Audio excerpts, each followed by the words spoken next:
Hey guys, Kapper here. Welcome back and welcome to the channel. This implement is a game changer, I guarantee it, 100% for the farm. But it's very imperative that you use it the right way, because I've had specific discussions with the ABI rep since this is my second unit.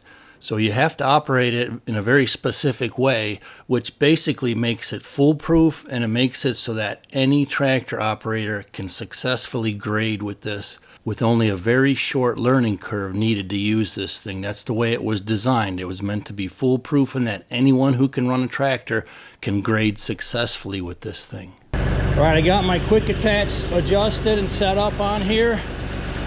But now what I need to do is I need to adjust this hydraulic top link. The way they explained it to me with my first one is you want to have the tires and that comb in contact with the ground and just in float mode. No down pressure. With a tractor, you don't have to worry about that, but you do have to worry about this adjustment. So I'll try to get this right and we'll go from there.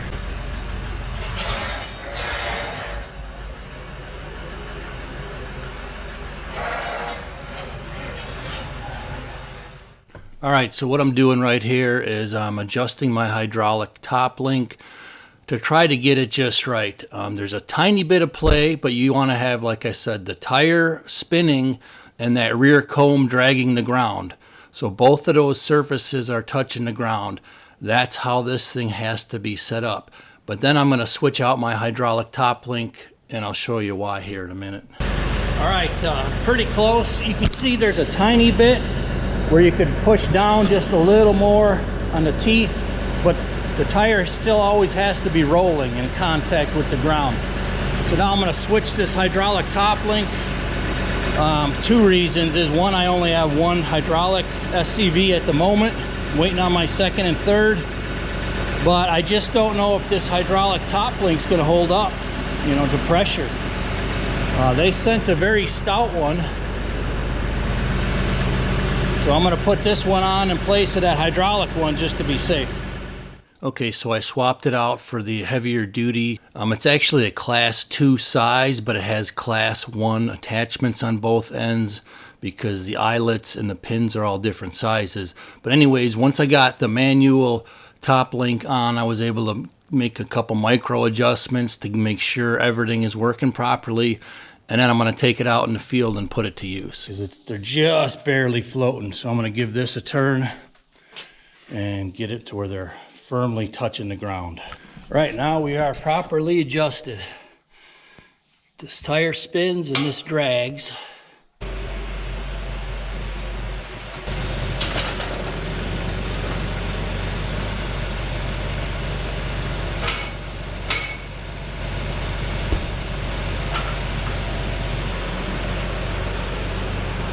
Okay, so even though today's main thing is how to get your initial setup of the tr3, it wouldn't be right of me not to show you some usage of it. So we'll do that now real quick. However, since there actually is some more advanced ways of using it, which I'll get into in the first project that I did with this, which I hope to post that the same day as this setup posting. Even though you raise it and lower it, there's a couple of more advanced ways of using it. So we'll get into them. I'll just show you some clips here quick of my first use with it, and then the first project video will roll out either today or tomorrow. And don't forget, if you like this, please hit the like button and subscribe. Hit that bell icon. I hope to see you on a future video, because this thing is going to be put to work a lot on our farm.